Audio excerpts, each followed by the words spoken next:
Hello and welcome to the Business Channel in association with CBBC, the China-Britain Business Council. In this programme, we look at the scale and the extent of the changes that are happening in China, and we report on how Britain can contribute to its growth. A new chapter is beginning in the extraordinary transformation of the Chinese economy. Originally, change was driven by its manufacturing efficiency. Then a new middle class started to emerge and a modern infrastructure was built. Now Chinese business is going international, building its future through innovation. China's economy has been probably the biggest single success story of any global economy over the last 30 years. The speed at which the economy has grown and the speed at which it's forecast to grow are significant. There are 1.3 billion people in China, and that means it's a market that Britain can't afford to not be involved in. China's history, and I guess the last 10 or 15 years, it has been primarily built on about being a low-cost supplier of raw materials. But as the economy grows and the middle class continues to grow and there's more disposable income, rapidly China is becoming quite a significant export partner for the UK as demand for British goods has grown significantly. China is certainly leading the way amongst the BRICS, although they're all incredibly important markets for businesses. But China is the second largest economy now, soon will be the largest economy in the world, and businesses from the UK need to be looking at engaging with this country. The scale of the changes in China is hugely impressive. We just see it in the aviation market with the development of airports such as Beijing. It's hugely impressive. But what we're also seeing, of course, is the growth of the Chinese middle class, people who want to come and visit countries such as Britain to spend their hard-earned money over here and enjoy the fantastic tourist sites of the UK. And that is a huge export opportunity for us to bring those people here, and Heathrow is the gateway for those Chinese passengers coming into the UK. China's gone through a period of very rapid growth. It was growing at about 10% or so a year up until the financial crisis hit. The rate of growth has slowed, but not dramatically. We're still at a rate of about 7.5%, which is what they're expecting for the current year. So we're seeing a great deal of growth still within the Chinese economy. They've also become much more outlooking in terms of their view, and when you combine growth and an outward-looking approach to life, we're going to see continued and much more activity from China and the rest of the world.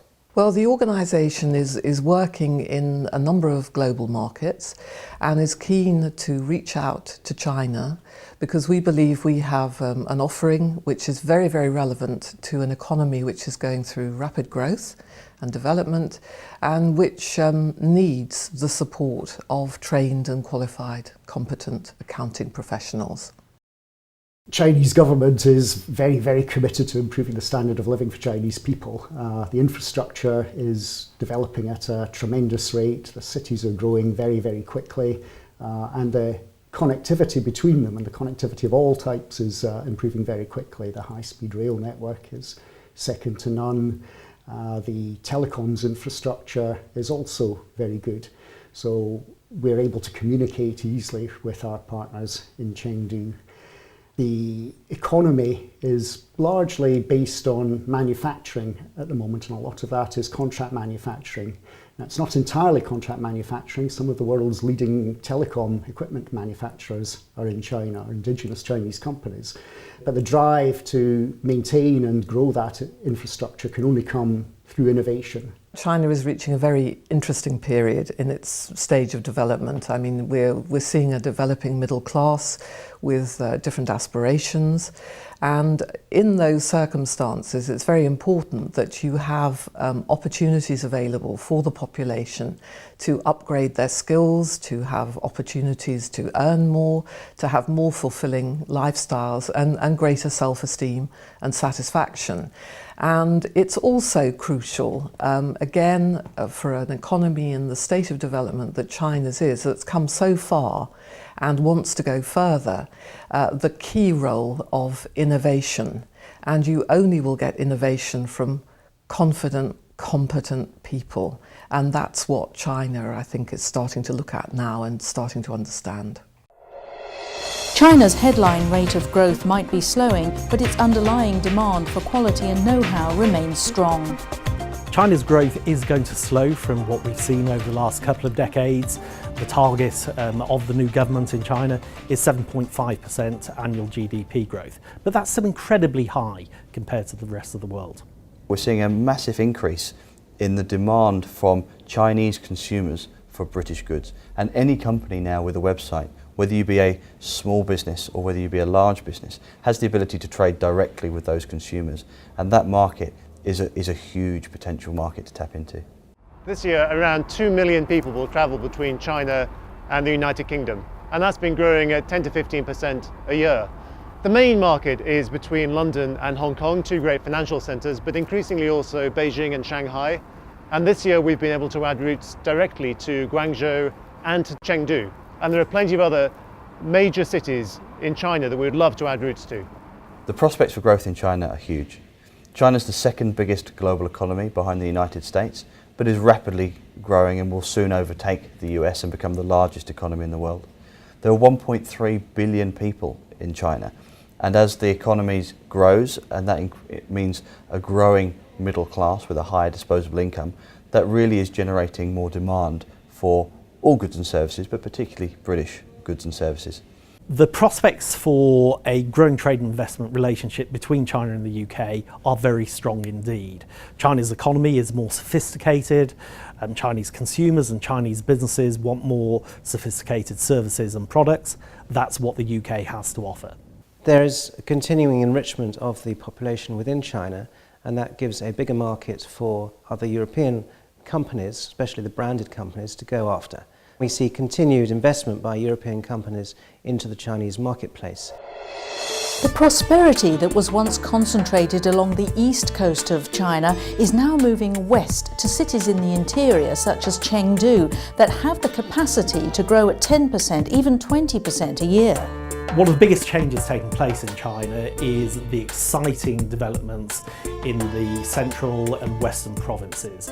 These offer new opportunities for British businesses, but in places and cities that most UK companies have never heard of. One dynamic that is changing is we see the historical bases of Beijing and Shanghai. As China moves into a Go West program, then cities like Shenzhen and Chengdu, for example, become strategically as important as Shanghai and Beijing. Chengdu, for example, has got 14 million people living there, and it's a massive city. And really the opportunities to start growing into those kind of areas are significant. The growth within China will continue, partly because if you look at the way in which wealth is distributed, a lot of it is down the eastern coast of the country, and there are many areas which still have developments to come. So that wealth will gradually distribute its way through into other parts of the country. Chengdu as a city is about the same size as the Greater London metropolitan area. It's got a population of about 14 million, but it is the cradle of the Chinese electronics industry, and it is a city devoted to manufacturing. The last time I visited, they were just literally opening accommodation for 600,000 people that they built in the previous 2 years or so. So it's a very, very vibrant place to be and creating lots of opportunity for us as a university. With state-of-the-art airports, high-speed rail and a new generation of eco-cities, China's infrastructure is continuing to develop quickly. As China's economy grows and it becomes more innovative and the middle class then grows, that's creating a greater demand for goods and services. That demand is putting pressure onto the infrastructure. And what that means is that companies like DHL have to invest more into countries like China to ensure the infrastructure is there to enable that kind of trade. DHL's, for example, recently invested in a new Shanghai hub for international shipments. And they're the kind of things that has to happen from both the China and a UK perspective to facilitate that continued level of growth. China continues to invest quite heavily in its infrastructure. For instance, in airports, where the UK has great expertise in designing world-class airports.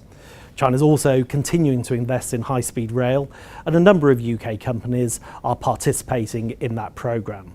I think another really exciting area is in eco-cities, where companies with expertise in clean tech, green tech, in environmentally friendly buildings and intelligent buildings have great prospects as China continues to urbanise very rapidly. The Chinese government are investing a huge amount of money into the infrastructure in China. Recently I was at the Shenzhen airport. It's one of the best airports I've ever seen in the entire world. And so the perception of China being hard to trade with, the infrastructure is fantastic, and the amount of investment going in just goes to show that over the next 5 to 25 years, the infrastructure in China will only get better, and that will facilitate more and more trade. There are at least 5 major cities that could support direct connections between London, Heathrow and China. They're cities such as Shenyang and Wuhan, cities that you can reach directly from some of the other European countries, but we desperately need to have direct connections from the UK to those markets to help to grow direct business for UK exporters going out to China, Chinese business wanting to invest in the UK, and also the growing trend for tourists to come from China to visit the UK. Chinese companies are fast building up their international capacity, exploring how to acquire assets and how to operate across cultural boundaries. In terms of the opportunities that gives, there will be infrastructure spending within China. China is also interested in getting more natural resource from other parts of the world and expanding its influence in other parts of the world. So we will see more investment outside of China as a result of that. The globalisation, internationalisation of Chinese companies is one of the very big themes of today. And this is where, again, British companies can work with Chinese companies as they look to acquire some of the softer skills that they need to be successful on the global stage. Branding, marketing, as well as accessing financial and professional services as they venture around the world. Equally, we have the Chinese companies are interested in expanding further outside of China, both to service the Chinese who go into other markets and also to be able to have more of an influence in different sectors. I think it's quite interesting to see how much China itself is moving out and investing in other parts of the world. I mean, we work a lot in Africa, on the continent of Africa, and Chinese inward investment there is very substantial, and you can only imagine the cultural differences that the Chinese encounter when they go to Africa. So I feel as if they're a good example of a country that is managing to work globally very effectively. The main challenges for a Chinese company looking to invest in the UK are predominantly cultural ones. The lack of familiarity with the way in which an English company may do business, the level at which the press may take an interest in a high-profile transaction, or even the processes of buying an English business. So an auction process is something, for example, that a Chinese company would not necessarily be that familiar with. They don't have auction processes in China. So if you now present a Chinese acquirer with a process which means they have to go and bid publicly against others, they don't feel so comfortable with that. And these sorts of differences are ones that, again, you have to guide the Chinese companies through and show them how it works and how it can be for their benefit. As a destination and as a brand, Britain is inspiring confidence in China to invest in our assets, buy our goods and study here. Well, Chinese companies will choose which other companies they want to deal with by reference to what that company has to offer. Politically, they've had more difficulty dealing in America. There's been political blockages for the Chinese in terms of dealing with America.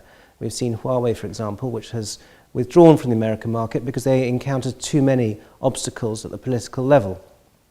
In Germany, the relationship between Germany and China has for a long time been a very positive one. And the relationship between the UK and China is an extremely positive one. And that's largely because politically the UK is very open to dealing with China. We don't put blocks in the way. We have welcomed, for example, a very substantial investment by Huawei, who have put some £1.3 billion as an investment into the UK marketplace, whereas other countries have been more restrictive around their activities. So having an open marketplace and being willing to do business with them and seeking to facilitate it are all aspects which help us to do business with China. Britain is seen as being a very good place to do business. It's reliable, has a good rule of law, it's a good place to invest, Actually, Heathrow Airport has a significant investment from the China Investment Corporation. 10% of Heathrow is owned by China. And that's just a symbolic of the huge investment opportunities for Chinese businesses coming over here. And that, of course, helps us to deliver much better passenger experience, much better facilities here for all the 70 million users of Heathrow every year. The advantages the UK offers are very good quality qualifications that have been developed over a long period and which have very good quality assurance built into them. They have integrity, they're properly regulated and controlled, and they've been developed to meet the needs of employers. And so the driving force behind UK qualifications is to be fit for purpose and to deliver the competent people that the economy needs. Britain's got a great advantage of trading into China because of the brand Britain. I think over the last few years the UK has gone through a bit of a renaissance in terms of its global perception. I think driven by the Queen's Jubilee, the Royal Wedding, the Royal Baby and the Olympics in 2012. I think that's put the UK in a different level from where it used to be. And the demand for British-led goods, which are defined by quality and craftsmanship, has never been higher. For better performance and more innovation, China is looking to access expertise from those who are conducting research and from those who know how to manage complex challenges. We are, as a university in the UK, one of the leading universities in the world in high technology areas, so they have access to our equipment, to our research and to our know-how. In return, we are able to offer aspects of taught engineering programs that are new in China. In particular, we focus on an approach that is open-ended, whereas the Chinese approach is very, very much more based on fundamentals, strong mathematics. We've got a problem-solving approach that leads to projects and to questions that have no single answer, or indeed in some of the research projects, no answer at all. It may be impossible to find a solution.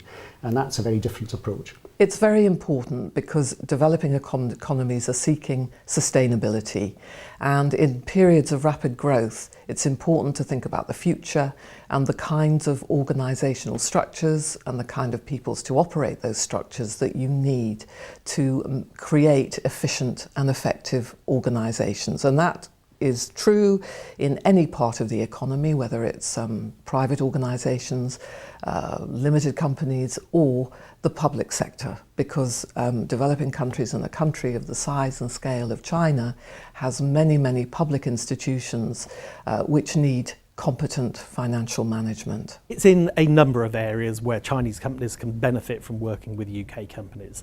The expertise of our financial and professional services sector, the expertise of our branding companies, the expertise of our PR agencies, because Chinese companies are going to face some quite complex issues operating on a global stage. So there's a very, very broad range of opportunities in the services sector.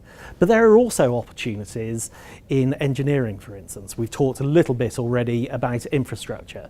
A combination of Chinese contractors and British designers working on infrastructure projects together in Africa, the Middle East or in the Caribbean also offers some quite exciting potential. Heathrow is seen around the world as being one of the leading airports of the world. It's the biggest international airport in the world. It's also the most efficient international airport in the world. No one else gets as many flights landing or departing off 2 runways in the world. Most airports need 4 or 5 runways to get the same volume. And these are the kind of things that other airports from around the world, particularly China, want to learn about. So we share our knowledge with airports such as Beijing to see how they can improve the efficiency of their airport, but we also share their experience of passenger service.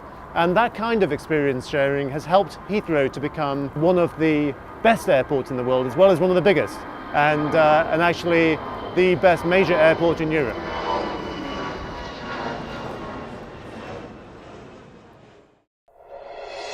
You can venture into China alone, but in learning how the market operates, how to build relationships with stakeholders and how to create buy-in for your business, it usually makes sense to find the right local partner. It's essential to build good partnerships in the country that you're working in. The reason for this is that it's very hard to do it alone. You need to have people who understand the business environment in which you're working in, and you also need to have buy-in from key stakeholders within the country. And so we would aim for good partnerships with local employers, with local professional bodies, and also with local training providers, because if we're going to be delivering qualifications, the training has to be available locally. So we would aim at an approach which brings in people into multifaceted partnerships, and we think that works best, and we have certainly had experience of this in other parts of the world where it's been very, very effective. If you use people who have got a lot of experience in terms of dealing in China and the way in which the Chinese market operates, then that is a huge benefit. We do have very many years' experience of dealing in China as a firm, and we bring that to bear in terms of our dealings with clients, whether they be Western companies going into China or Chinese companies coming out into the West. The University of Glasgow has adopted a number of those strategies, but its primary focus is on working with a partner. So we're working with a key partner in Chengdu. We do have a small office with an employee in Beijing as well, and we are working with a number of other partners. But our focus is on working with partnerships rather than setting up our own campus there. And organisations that are particularly helpful there include the China-Britain Business Council, British Council, and especially Scottish Development International. We've had a lot of help from all of those organisations in developing our links. Challenges remain in developing business in China, although year by year improvements are being made and plenty of help is now available. China remains a challenging market for companies of any size, but over the last decade, each year, China has become easier for SMEs. But it's not straightforward, but there's lots of help available from organisations like CBBC and UK Trade and Investment. SMEs should use that. I've been going to China fairly regularly for about 15 years now, and I've noticed huge changes in that time. It is very, very much easier to conduct business than it used to be.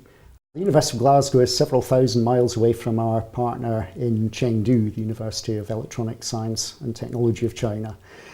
However, despite that, we are able to get there surprisingly quickly because the number of airports that are opening up as international destinations is increasing. Chengdu is one of those, and we can get there in 2 flights.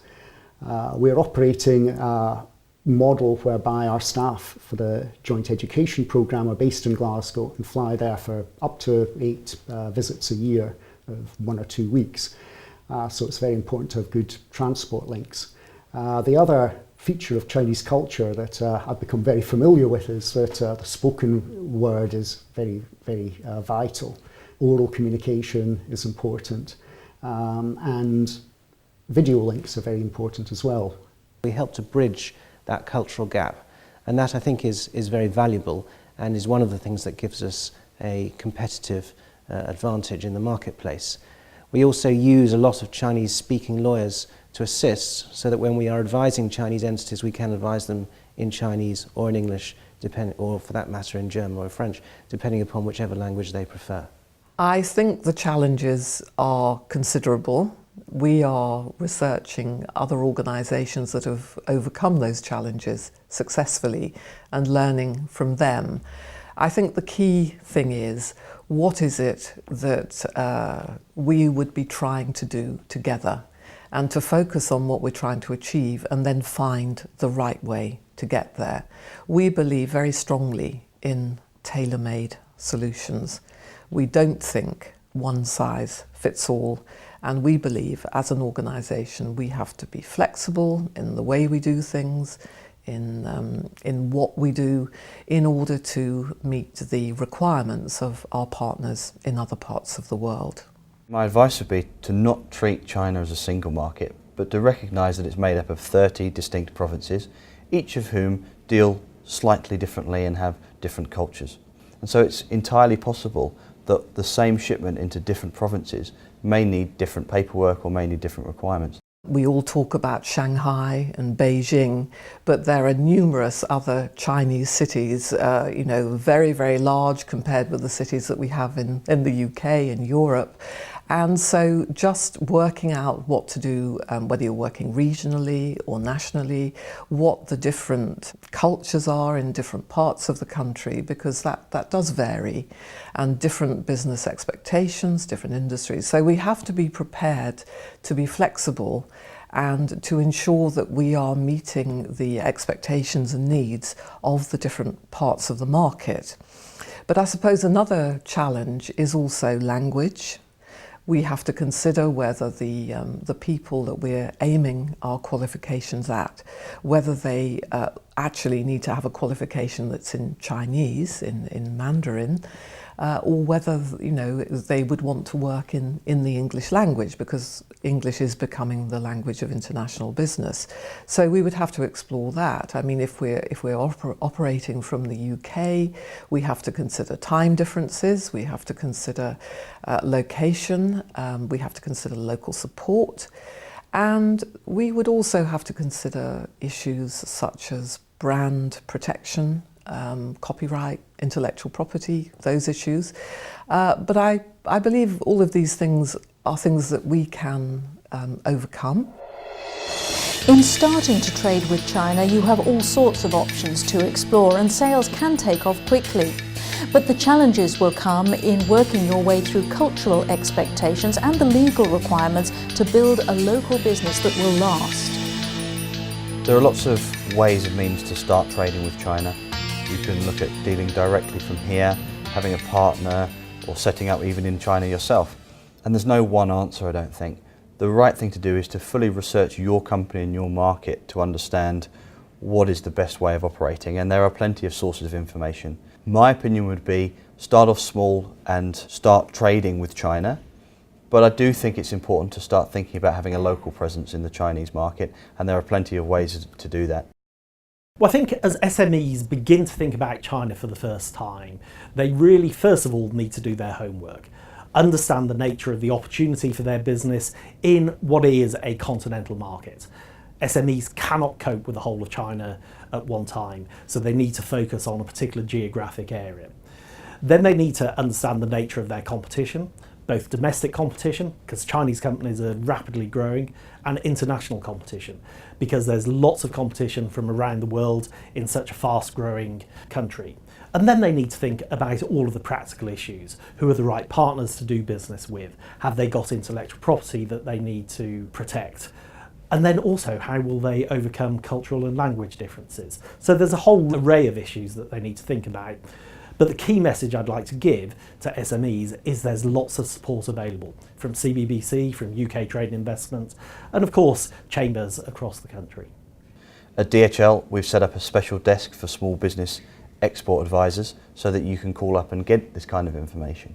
The information is there, and if you get hold of that information and you research your market and you know how to trade, then it becomes doable. And I genuinely believe that the challenges that are there in the market are actually opportunities, because if you as a business are prepared to make the effort to learn how to do it and to get in there, you will get there first. You'll get there ahead of your competition, and you will get a competitive advantage. And so I genuinely believe that the companies that are prepared to really drive their business into China will be the ones that succeed in the long term.